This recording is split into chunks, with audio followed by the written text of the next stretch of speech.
So hey guys, welcome back to my channel. कैसे हैं आप लोग? आई होप अच्छे होंगे। और जैसे कि आपको पता है कि यूजीसी नेट ने अपनी आंसर की रिलीज कर दी है, सारे सब्जेक्ट के आंसर की डाल दिए हैं। तो अगर आप लोगों ने अभी तक नहीं मिलाया है तो मिला लीजिएगा। हालांकि ज़्यादातर लोगों ने अभी तक मिला लिया होगा और आप लोगों को पता चल गया होगा कि आपके स्कोर उस हिसाब से कितने आ रहे हैं। हालांकि अभी आपके पास चैलेंज करने का टाइम मिला हुआ है, तो आप जाके चैलेंज कर दीजिएगा। कुछ क्वेश्चंस गलत भी हैं इसमें, आंसर देखा जाए तो सेकंड शिफ्ट वाला में 3-4 क्वेश्चन के आंसर गलत हैं, फर्स्ट शिफ्ट में 1-2 के गलत होंगे। और जो क्वेश्चन है सेकंड शिफ्ट का 3 क्वेश्चन को ड्रॉप भी किया है। तो उन सारी चीज़ों पे बात करके हम आज डिसाइड करेंगे कि जो आपका कट ऑफ है वो क्या रहने वाला है। लेकिन उसके पहले और भी बहुत सारे एस्पेक्ट्स हैं जिसको ध्यान में रख के कट ऑफ को डिसाइड किया जाता है। तो देखा जाए तो 2 शिफ्ट में हमारी यूजीसी नेट की एग्ज़ाम हुई थी, हिंदी वाली की मैं बात कर रही हूँ। तो वहाँ पे क्या नॉर्मलाइजेशन होने का बात रहता है, क्योंकि 2 शिफ्ट में अगर एग्ज़ाम होती है तो, क्योंकि पेपर हमेशा कभी भी एक जैसा नहीं रहता है। तो देखा जाए तो पेपर 2 जो था फर्स्ट शिफ्ट का, वो थोड़ा सा टफ बताया जा रहा है कि था। हालांकि मैंने नहीं देखा है, लेकिन फिर भी सुनने में आ रहा है कि पेपर 2 थोड़ा सा टफ था फर्स्ट शिफ्ट वाले का, और पेपर 2 थोड़ा सा इजी था सेकंड शिफ्ट वाले का। लेकिन देखा जाए तो एनटीए भी अपनी तरफ से बैलेंस करने का पूरा कोशिश करता है। तो पेपर 1 जो फर्स्ट शिफ्ट में पेपर 1 था वो बहुत इजी पूछा गया था, क्योंकि उसके डीआई वगैरह उतने टाइम टेकिंग नहीं थे, बहुत आसान डीआई थे। लेकिन जो सेकंड शिफ्ट था जिसमें मैंने एग्ज़ाम दिया था, तो हमारा डीआई बहुत ज़्यादा टफ था। सोच सकते हैं कि जब मुझे बनाने में 1 से 1.5 घंटे लग गए, जबकि मेरी अच्छी है डीआई, मतलब मैथ्स वगैरह मेरी अच्छी है, फिर भी मुझे 1 से 1.5 घंटे लगे। तो मुझे लगता है कि बाकी बच्चे, बहुत सारे बच्चे हैं जो स्किप कर दिए होंगे, और उनका फ़ैसला भी सही था, स्किप कर ही देना चाहिए था। मैंने भी जब बना लिया तो मुझे लगा कि इसको मुझे छोड़ना चाहिए था, क्योंकि पेपर बहुत ज़्यादा लेंदी था। उतना 6-6 का पूरा सबका देके फिर सबका एवरेज निकालना, परसेंटेज निकालना, मतलब बहुत ज़्यादा लेंदी था। क्वेश्चन इजी था, मेथड इजी था, लेकिन उसका जो प्रोसेस था वो ज़्यादा टफ था उसको बनाने में, कैलकुलेशन करने में। तो वहाँ पे देखा जाए तो थोड़ा सा मतलब मेरे पास समय ही नहीं बचा कि मैं बाकी का क्वेश्चंस पढ़ पाऊँ पेपर 1 का। फिर फटाक से, मतलब मैंने पेपर 1 1-1.5 घंटे में सिर्फ डीआई बनाया, और उसके बाद मैं सीधा पेपर 2 पे आई। फिर उसके बाद मेरे पास मात्र आधा घंटा समय बचा था, तब जाके मैं पेपर 1 पे वापस आई, और फिर जो भी क्वेश्चन बचे हुए थे तो मैंने जल्दी जल्दी बनाया। मैं बहुत ज़्यादा समय भी नहीं दे पाई। होता ना कि एक बार आया जो उसको टिकिए, नहीं आया मैंने छोड़ दिया, क्योंकि मेरा 2-3 क्वेश्चन भी मेरे छूट गए, मुझे समय ही नहीं बच पाया बनाने का। तो वैसे ही देखा जाए तो पेपर 1 फर्स्ट शिफ्ट का इजी था, पेपर 2 सेकंड शिफ्ट का इजी था। तो अब दोनों को बैलेंस करके ही जो आपके कट ऑफ है उसको डिसाइड किया जाएगा। तो देखिए, सबसे ज़्यादा बात है इसमें कि कुछ लोगों की तैयारी बहुत अच्छी होगी तो उनका स्कोर है 100+ भी आ रहा है। जैसे आप लोगों में से भी एक हैं जिनसे मेरी बात हुई है, तो उनका प्लस मतलब 100+ उनका स्कोर आ रहा है, 105+। तो अब किसी एक आदमी, जबकि उनका फर्स्ट शिफ्ट में एग्ज़ाम था, फर्स्ट शिफ्ट में क्वेश्चन थोड़ा सा टफ पूछा गया था, मतलब उनका ज़्यादा सेकंड पेपर से ही आ रहा है, मतलब हिंदी वाले ही पेपर से आ रहा है।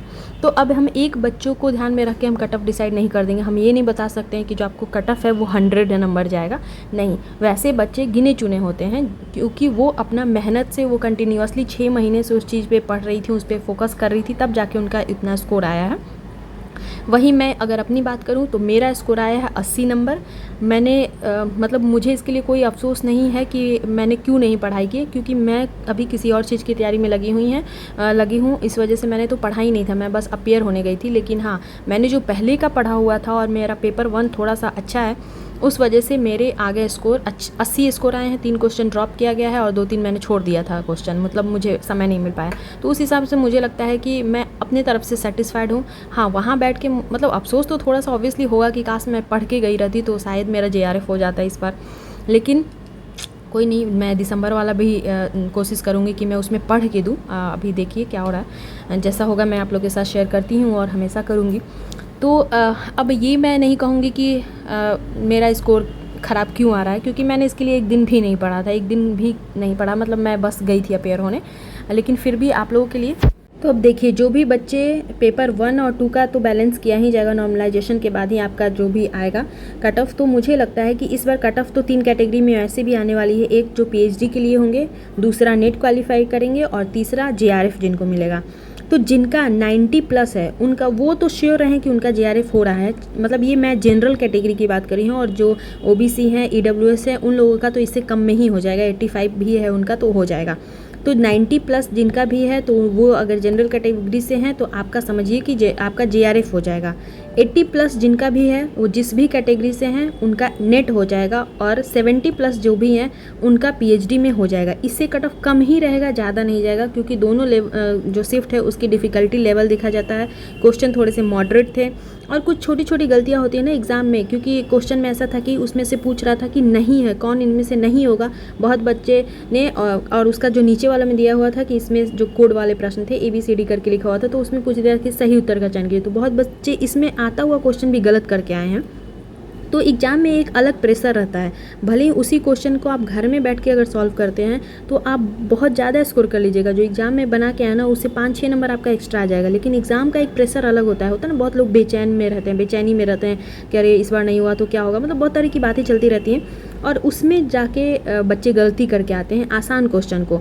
बहुत सारे बच्चे को आ रहा है फिर भी क्वेश्चन कुछ लगाना, वहाँ टिक कुछ करना है कर कुछ देते हैं।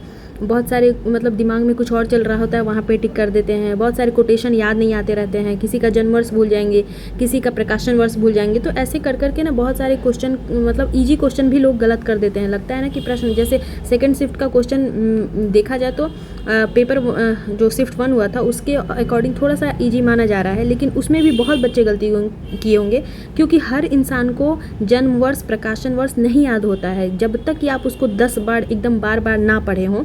तो जो बच्चा उसके लिए एकदम प्रिपेयर होके गए होंगे उनके लिए तो आसान रहेगा, लेकिन जो बच्चे उसके लिए नहीं प्रिपेयर हो गए होता है ना, जो जैसे अभी ट्रेंड देखा जा रहा था कि लास्ट जो एग्ज़ाम हुआ था, जो पेपर कैंसिल हुआ था, तो उसमें कविता से बहुत ज़्यादा पूछा गया था। तो बहुत सारे जो बच्चे तैयारी कर रहे होंगे वो कविता को एकदम रटे जा रहे होंगे और वहाँ से नहीं बना हो, तो वो बहुत ज़्यादा डिसअपॉइंटेड हुए होंगे, क्योंकि उसमें उन्होंने मतलब समय दिया, और कविता एक अच्छा खासा टाइम लेता है, बहुत ज़्यादा है। तो वैसे कंडीशन में उनका पेपर ख़राब चला गया होगा, क्योंकि वो पढ़ के तक कविता आए होंगे, यूनिट 5 बहुत अच्छे से पढ़ के आए होंगे, लेकिन यहाँ पे यूनिट 5 से क्वेश्चन ज़्यादा नहीं बने थे।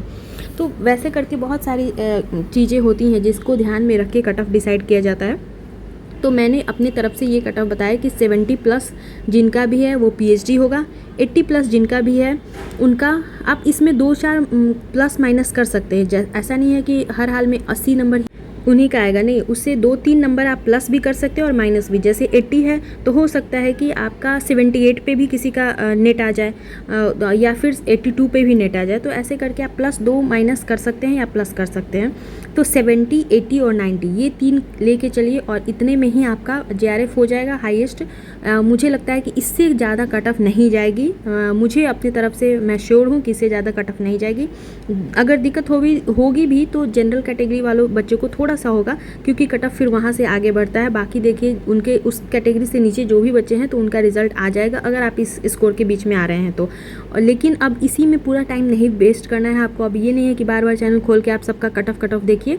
आपने एग्ज़ाम में जो करके आना था वो कर दिया। अब आपको आगे के एग्ज़ाम के बारे में सोचना है, और आपको दिसंबर वाले में हर हाल में JRF लेके आना है, और उसके लिए अभी से पढ़ना होगा।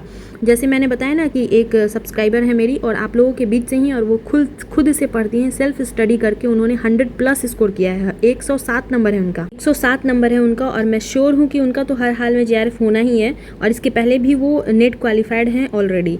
तो देखिए जो मेहनत करेगा उसका रिजल्ट आएगा ही। वो पिछले 6 महीने से सिर्फ इसके लिए ही पढ़ रही थी, तो क्यों नहीं आएगा। पढ़ाई कभी भी बेकार नहीं जाता है, और नेट निकालना इतना बड़ा बात नहीं है। मैं बार बार बोलती हूँ कि 1 महीना अगर कोई भी आदमी पढ़ ले अच्छे से तो उसका JRF होना ही है, नहीं कैसे होगा। मैं खुद भी बोलती हूँ, मैंने जब एग्ज़ाम दिया था मैं तब भी आपको बता रही थी कि मैं जब एग्ज़ाम में बैठी तो मुझे अफसोस हो रहा था कि मैंने क्यों नहीं पढ़ा, और स्कोर आप लोगों के सामने ही है। तो अभी से दिसंबर की तैयारी के लिए आप लोग जुड़ जाइए, और मैंने भी अपना होमवर्क सीरीज एक डाला हुआ है, तो अगर आप लोग नहीं देख रहे हैं तो प्लीज़ जाके उसको ज्वाइन कीजिए। और मैं स्टेप बाय स्टेप जैसे पढ़ा रही हूँ, एकदम छोटा छोटा मैं आपको होमवर्क दे रही हूँ, उसको कीजिए। सो आई होप आप लोग मेरे कट ऑफ से सेटिस्फाइड होंगे, और मिलते हैं नेक्स्ट वीडियो में। Till then bye bye. Channel पे पहली बार हैं तो सब्सक्राइब कर दे, पुराने सब्सक्राइबर तो लाइक कर दे, और मैं ऐसे ही इन्फॉर्मेशन आप लोगों के साथ शेयर करती रहूँगी।